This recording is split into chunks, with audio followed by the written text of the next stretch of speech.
ouch, maybe not such a good idea.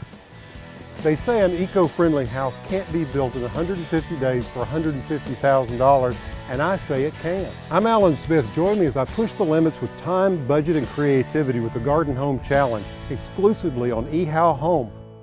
Just look at this beautiful view out here. Spring is coming on in a big way, and I have a prediction. This room is going to get the most use of all the rooms in this little house.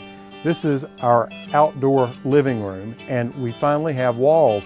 Tony's been working on the railing that goes all the way around this space. And if you'll recall, it's 16 feet long and it's 8 feet from the corners back to the house itself. I've got to admit, I got a little carried away. I love this motif, and we used it up at the main house before, where you have this sharpened finial. And Tony asked me, he said, what do you want to do about the tops of these? And I said, hey, let's go ahead and do those finials, because I think they're pretty cool looking. And they can sort of fit an old-fashioned house. But you know, after I got out here and looked at them, we've got 1, 2, 3, 4, 5, 6, 7, 8 of these spikes sticking up, and it's just way too much. Even though I like this motif, it's got to go. And I think something simpler back here is going to work better. So what I asked Tony to do was to cut one off and just step over here.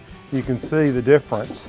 So he just took a handsaw and he just cut this off. And so what you have is this nice little bevel here, and just by taking the finial off, and I think this finishes off nicely. They'll sand this, and then they'll come in, prime it, and paint it.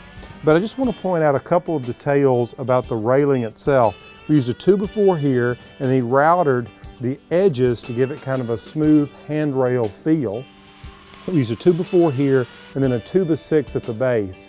Coming up next, they'll actually put the slatting between these spaces in. It's going to look so cool. I can't wait for you to see that.